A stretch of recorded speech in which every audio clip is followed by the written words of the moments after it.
جس وقت اذان ہوتی ہے اس وقت لوگ کچھ ایسی غلطیاں کرتے ہیں جس کی وجہ سے ان کو بہت بڑی تباہی اور بربادی کا سامنا کرنا پڑتا ہے، اور یہ غلطیاں عام طور سے لوگ کرتے ہیں، اور پرابلم یہ ہے کہ اس غلطی کو غلطی ہی نہیں سمجھتے ہیں، یعنی کہ ان کو یہ لگتا ہی نہیں ہے کہ ہم یہ یہاں پر غلطی کر رہے ہیں اور ہماری ان چھوٹی چھوٹی غلطیوں کی وجہ سے ہم اتنے بڑے عذاب میں ملوث ہو سکتے ہیں۔ اور بعض مرتبہ کچھ ایسے گناہ ہوتے ہیں جن کی سزائیں اللہ تعالیٰ دنیا میں ہی دے دیتا ہے۔ بعض سزائیں تو ایسی ہیں کہ جن کی صرف سزا ان کو آخرت میں ملے گی، لیکن کچھ گناہ ایسے بھی ہوتے ہیں کہ جس کی نحوست دنیا میں بھی انسان محسوس کرتا ہے۔ اذان چونکہ اللہ رب العالمین کی طرف سے ایک پیغام ہے، اللہ تبارک و تعالیٰ کی طرف سے ایک اذان کا ہونا اعلان ہے اللہ کا کہ لوگ مسجد میں آ جائیں، مرد حضرات مسجد میں آ جائیں، عورتیں جو ہیں وہ نماز کی طرف متوجہ ہو جائیں۔ تو مرد حضرات جو نماز پڑھنے والے ہوتے ہیں وہ تو اپنی وضو کی تیاری میں لگ جاتے ہیں، وضو کرنا شروع کرتے ہیں، مسجد کی طرف جاتے ہیں۔ عورتیں کیا کر رہی ہوتی ہیں کہ اگر جو بھی کام کر رہی ہیں نا وہ انہی کاموں میں مشغول رہتی ہیں، اور جو اذان ہو رہی ہے ان کے اوپر اس سے کوئی فرق نہیں پڑتا ہے۔ تو دو ایسی غلطیاں جس کی وجہ سے انسان بہت زیادہ مصیبت میں ملوث ہو سکتا ہے، اور یہ سزائیں اس پر اس وجہ سے ہیں کیونکہ ثواب اس پر زیادہ ہے۔ آقا علیہ الصلوۃ والسلام نے ارشاد فرمایا کہ اگر میں تمہیں اذان پڑھنے کا ثواب بتا دوں تو پھر تم اذان پڑھنے میں سبقت حاصل کرنے کے لیے ایک دوسرے سے جنگ کرو گے، یعنی کہ تم جنگ کرو گے کہ نہیں اذان ہم پڑھیں گے، وہ کہیں گے نہیں اذان ہم پڑھیں گے، اس کا ثواب اتنا زیادہ ہے۔ لیکن آقا علیہ الصلوۃ والسلام نے اسی جنگ کی وجہ سے کہ کہیں تم آپس میں جنگ نہ کرنے لگو، اس لیے آقا علیہ الصلوۃ والسلام نے اس کے ثواب کو مخفی فرما دیا اور فرمایا کہ اس میں ثواب بہت زیادہ ہے، اور اس میں اذان پڑھنے والا جو بندہ ہوتا ہے نا مؤذن، اس کو قیامت کے دن اتنا بڑا اعزاز ملے گا کہ کسی اور بندے کو یہ اعزاز نہیں ملے گا۔ پہلی چیز ان کو کیا ملے گی کہ قیامت کے دن جب سارے لوگ نفسا نفسی کے عالم میں ہوں گے، سر جھکائے کھڑے ہوں گے، اس وقت مؤذن کی جو گردنیں ہوں گی مثل سراہی کے ہوں گی، یعنی وہ اپنے سروں کو اونچا کیے ہوئے کھڑے ہوں گے، تن کر کھڑے ہوں گے، اور ان کی گردنیں لمبی ہوں گی، لمبی گردنیں ہوں گی ان کی۔ کیونکہ وہ دنیا میں اللہ کا اعلان کیا کرتے تھے، اللہ اکبر کی صدائیں بلند کیا کرتے تھے۔ تو اگر کوئی بندہ اذان نہیں پڑھ پا رہا ہے تو آقا علیہ السلام نے فرمایا کہ اس کا اذان کا جواب جو دے دینا، دوہرا دے، اس کو بھی وہی اجر ملے گا جو اذان پڑھنے والے کو ہے۔ تو اب اگر ہر بندہ تو اذان پڑھ نہیں سکتا ہے، لیکن ہر بندہ اذان کے الفاظ کو دوہرا ضرور سکتا ہے، تو اذان کے الفاظ تو ہم دوہرا ہی سکتے ہیں۔ تو آقا علیہ الصلوۃ والسلام نے ارشاد فرمایا قیامت کے دن جب لوگ نکلیں گے نا قبروں سے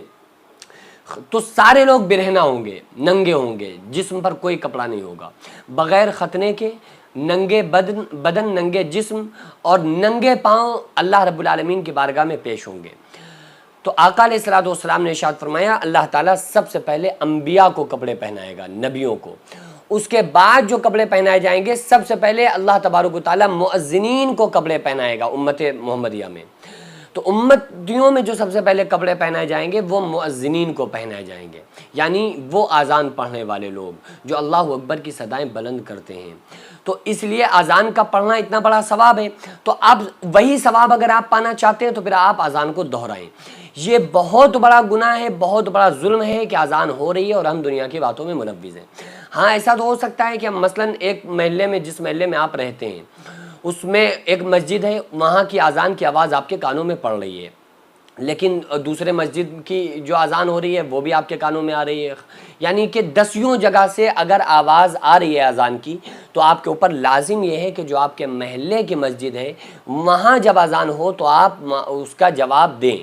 تو ہر اذان کا جواب دہرانے کی ضرورت نہیں ہے، بعض مرتبہ شہروں میں ایسا ہوتا ہے کہ ہر 5 منٹ پہ، ہر 2 منٹ پہ اذان کی آواز آتی رہتی ہے، تو پھر جو آپ کے محلے کی مسجد ہو وہاں جب اذان ہو تو ان اذان کے کلمات کو دہرانا آپ کے اوپر لازم ہے۔ ہر مسجد میں اذان ہو رہی ہو تو اس کا دہرانا آپ کے اوپر لازم نہیں ہے۔ لیکن بہت بڑی غلطی کیا ہے، وہ یہ ہے کہ اس وقت دنیا کی باتیں کرنا، یہ بہت بڑا جرم ہے۔ حدیث پاک میں بڑی سخت وعیدیں آئی ہیں اس مسئلے پر کہ جو بندہ اذان کے وقت دنیا کی باتیں کرتا ہے۔ اذان کا جواب دینا مسلمان کے اوپر لازم ہے، ضروری ہے کہ اذان کا جواب دے۔ اب اس اذان کا جواب دینے کے 2 طریقے ہیں۔ پہلا طریقہ تو یہ ہے کہ قولی، دوسرا ہے فعلی۔ قولی طریقہ یہ ہے کہ جیسے جیسے اذان ہو ویسے ویسے جو انسان سامعین ہو، جو سننے والے اذان کے ہوں، وہ اذان کے الفاظ کو، کلمات کو دہرائیں۔ یہ تو قولی جواب ہو گیا۔ فعلی جواب یہ ہے کہ مرد حضرات مسجد کی طرف آ جائیں اور عورتیں جو ہوں وہ نماز کی طرف متوجہ ہو جائیں، اپنے گھروں میں نماز کی تیاری میں لگ جائیں۔ اذان کا مطلب ہی یہ ہے۔ تو اس لیے اذان کے وقت ہم لوگوں کو ایسی کوئی غلطی نہیں کرنا ہے کہ اذان ہو رہی ہے اور ہم باتوں میں لگے ہوئے ہیں، اذان ہو رہی ہے، ٹی وی چل رہی تھی، ہم نے میوٹ کر دیا، آواز کو بند کر دیا، لیکن تصویریں دیکھ رہے ہیں۔ یہ ایسی حرکتیں خدا کی قسم جس کی وجہ سے آسمان سے عذاب نازل ہوتے ہیں۔ آقا علیہ الصلوۃ والسلام نے ارشاد فرمایا کہ جب کوئی آفت